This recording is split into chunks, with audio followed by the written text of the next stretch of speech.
വിശുദ്ധ ലൂക്ക എഴുതിയ സുവിശേഷം അധ്യായം 11 വാക്യങ്ങൾ 46 മുതൽ 54 വരെ. ഫരിസേയരുടെയും നിയമജ്ഞരുടെയും കപടനാട്യം. അവൻ പറഞ്ഞു, നിയമജ്ഞരെ, നിങ്ങൾക്ക് ദുരിതം! താങ്ങാനാവാത്ത ചുമടുകൾ മനുഷ്യരുടെ മേൽ നിങ്ങൾ കെട്ടിയേൽപ്പിക്കുന്നു. നിങ്ങളോ അവരെ സഹായിക്കാൻ ഒരു ചെറുവിരൽ പോലും അനക്കുന്നില്ല. നിങ്ങൾക്ക് ദുരിതം!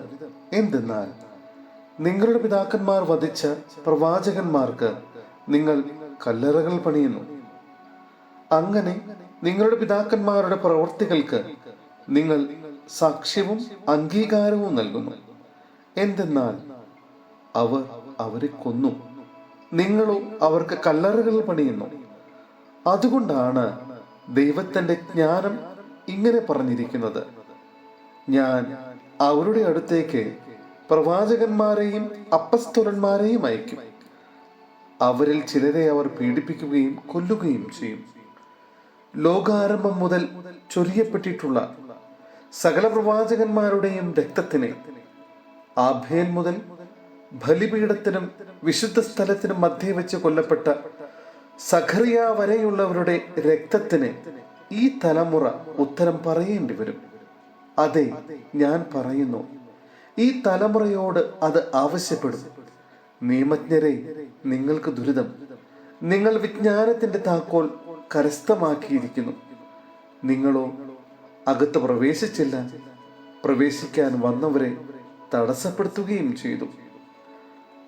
അവൻ അവിടെ നിന്ന് പോകവേ നിയമജ്ഞരും ഫരിസേയരും കോപാകുലരായി പല കാര്യങ്ങളെപ്പറ്റി സംസാരിക്കാൻ അവനെ പ്രേരിപ്പിക്കുകയും അവൻ പറയുന്നതിൽ എന്തെങ്കിലും തെറ്റു കണ്ടുപിടിക്കാൻ തക്കം നോക്കുകയും ചെയ്തു. സഹോദരരെ, വിശുദ്ധ പൗലോസ്ലീഹ കൊറിന്ത്യോസിലെ സഭയ്ക്ക് എഴുതിയ 2-ാം ലേഖനം അധ്യായം 9 വാക്യങ്ങൾ 11 മുതൽ 15 വരെ. വിശുദ്ധർക്കുള്ള ധനശേഖരണം.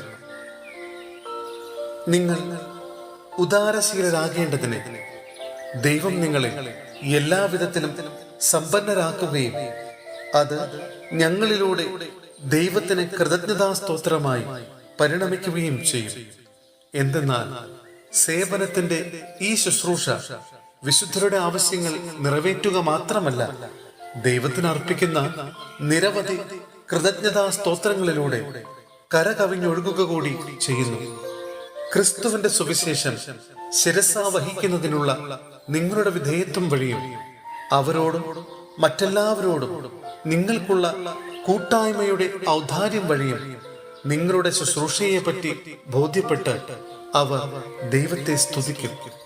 മാത്രമല്ല, നിങ്ങളിൽ മികച്ചു നിൽക്കുന്ന ദൈവകൃപ നിമിത്തം അവർ നിങ്ങളെ കാണാൻ ആഗ്രഹിക്കുകയും നിങ്ങൾക്ക് വേണ്ടി പ്രാർത്ഥിക്കുകയും ചെയ്യും.